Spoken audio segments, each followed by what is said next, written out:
Hi hello എം.ആർ. പോൾട്രിയുടെ പുതിയൊരു വീഡിയോയിലേക്ക് എല്ലാവർക്കും സ്വാഗതം. അപ്പം കഴിഞ്ഞ ദിവസം ഞാൻ വീഡിയോയിൽ പറഞ്ഞിട്ടുണ്ടായിരുന്നു വെറ്റിനറി ഹോസ്പിറ്റലിൽ പോയിട്ട് വാങ്ങിച്ച മരുന്നുകളെ പറ്റി ഞാൻ വീഡിയോയിൽ കാണിച്ചിട്ടുണ്ട് കേട്ടോ.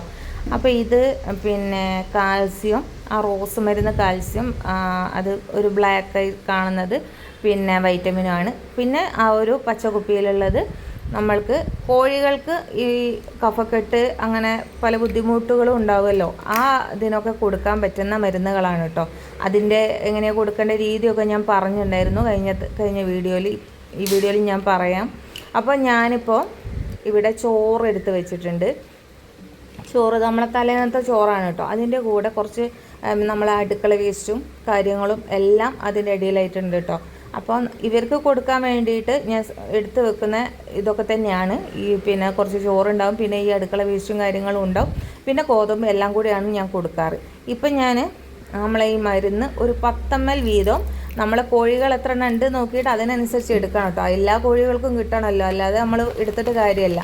കുറച്ച് എടുത്ത് കഴിഞ്ഞിട്ട് എല്ലാ കോഴികൾക്കും പിന്നെ അത് എത്തിക്കൊള്ളണമെന്നില്ല. അതുകൊണ്ട് കോഴികൾ കൂടുതലുണ്ടെങ്കിൽ അതിനനുസരിച്ച് നമുക്ക് മരുന്നിൻ്റെ അളവ് കൂട്ടുകയും കുറയ്ക്കുകയൊക്കെ ചെയ്യാം. ഇത് നല്ല മരുന്നാണ് കേട്ടോ. ഇതിന് മുന്നേ ഞാൻ വെറ്റിനറി ഹോസ്പിറ്റലിൽ നിന്ന് ഇതേ സെയിം മരുന്നുകൾ ഞാൻ വാങ്ങിച്ചിട്ടുണ്ടായിരുന്നു. അന്ന് എനിക്ക് കുറേ അത് കൊടുക്കാനുണ്ടായിരുന്നു കേട്ടോ. ആ മരുന്ന് കുറേ കൊടുക്കാനുണ്ടായിരുന്നു. കാരണം അത്രയും നമുക്ക് കിട്ടും. ഒരു കുപ്പിയൊക്കെ കൊണ്ടുപോയി കഴിഞ്ഞാൽ നമ്മളെ കോഴികളെ എണ്ണം അനുസരിച്ച് നമുക്ക് കോഴികളെ എണ്ണം പറഞ്ഞു കൊടുത്തിട്ടുണ്ടെങ്കിൽ അതിനനുസരിച്ച് അവർ മരുന്ന് തരും. ഇപ്പോൾ നമ്മൾ പുറത്തുനിന്ന് എവിടുന്നേലും പൈസ കൊടുത്ത് വാങ്ങുകയാണെങ്കിൽ അത് ഒരാഴ്ചയൊക്കെ കിട്ടിയാലായി, അത്രയൊക്കെയല്ലേ ഉണ്ടാവുള്ളൂ.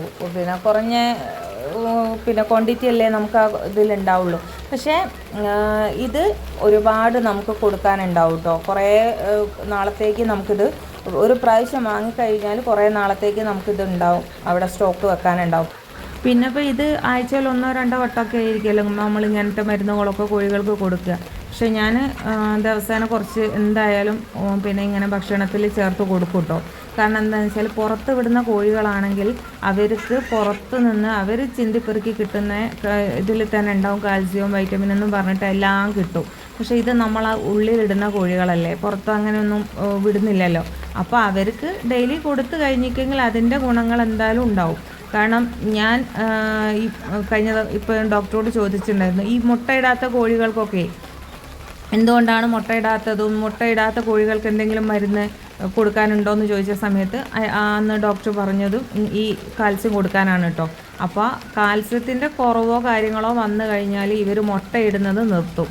അപ്പോൾ അതുകൊണ്ട് അങ്ങനെയുള്ള കോഴികൾക്ക് നമ്മളിത് ഡെയിലിയൊക്കെ കൊടുത്തു കഴിഞ്ഞാൽ അവർ മുട്ടയിട്ട് തുടങ്ങും കേട്ടോ. അതുകൊണ്ടാണ് ഞാൻ പറഞ്ഞത് പുറത്ത് വിടാത്ത സ്ഥിതിക്ക് അവർക്ക് പുറത്തുനിന്ന് അവരായിട്ട് കൊത്തിപ്പെറുക്കി തിന്നുന്നതിൽ കിട്ടേണ്ട കാൽസ്യം വൈറ്റമിനും കാര്യങ്ങളും ഒന്നും കിട്ടാണ്ടാവുമ്പോഴൊക്കെ ആയിരിക്കാം ഇവർ മുട്ടയിടാണ്ടായി പോകുന്നത്. അപ്പോൾ അതിൽ ശരിക്കും ഇവർക്ക് ആ ഒരു ഇതൊക്കെ കിട്ടണമെങ്കിൽ ഇപ്പം നമ്മൾ ഈ ഭക്ഷണത്തിലൊക്കെ നമ്മൾ ഇങ്ങനത്തെ ഒക്കെ ചേർത്തിട്ട് കൊടുക്കുന്നതാണ് ഒന്നുകൂടെ നല്ലത്. അതുകൊണ്ടാണ് ഞാൻ പറഞ്ഞത് ഞാൻ സ്ഥിരം ഡെയിലി കുറച്ച് നമ്മൾ ഈ ഭക്ഷണത്തിലൊക്കെ ചേർത്ത് കൊടുക്കുന്നത് കേട്ടോ. പിന്നെ ഒന്നാമതെന്ന് വെച്ചാൽ ഇവർക്ക് ഇങ്ങനത്തെ ഫുഡിലൊക്കെ ചേർത്ത് കൊടുക്കുകയാണ് കേട്ടോ, ഈ മരുന്നുകളൊക്കെ ചേർത്ത് കൊടുക്കുകയാണ് കേട്ടോ നല്ലത്. അല്ലാണ്ട് നമ്മൾ വെള്ളത്തിലൊക്കെ ഒഴിച്ച് കൊടുത്തിട്ട് ഒരു കാര്യമില്ലാണ്ടായി പോകും. കുറേയൊക്കെ ഇവർ തട്ടിത്തൂഴി പോകും. പിന്നെ ഇവർ അത്രയ്ക്ക് വലിയ വെള്ളം കുടിച്ച് ഒരുപാടൊന്നും കുടിച്ചൊന്നും വരില്ല. അപ്പോൾ ഇപ്പം മഴക്കാലമൊക്കെ അതിനെക്കൊണ്ട് ഇവർ ഒരു പരിധി വരെ വെള്ളം കുടിക്കുകയുള്ളൂ, കൂടുതൽ വെള്ളമൊന്നും വേണ്ട ഇവർക്ക്. അപ്പോൾ നമ്മൾ ആ മരുന്ന് ഒഴിച്ച് കൊടുത്തേക്കെങ്കിൽ അത് പകുതി മുക്കാലും അത് വേസ്റ്റായി പോവുക ചെയ്യുക. ഇങ്ങനെ ഭക്ഷണത്തിൽ ചേർത്ത് കൊടുക്കുകയാണെങ്കിൽ ഇവർക്ക് വേണ്ട വിധത്തിൽ അത് ഉള്ളിലെത്തിയിട്ട് അതിൻ്റേതായ ഗുണങ്ങളുണ്ടാവും. അല്ലാണ്ട് നമ്മൾ കുറച്ച് മരുന്ന് വാങ്ങി അത് വെള്ളത്തിലാക്കി കൊടുത്തുകൊണ്ട് ഈ വെള്ളം അവിടെ കിടക്കും, ഇവർക്ക് അതിൽ മരുന്നിൽ ഒന്നും കിട്ടുകയില്ല.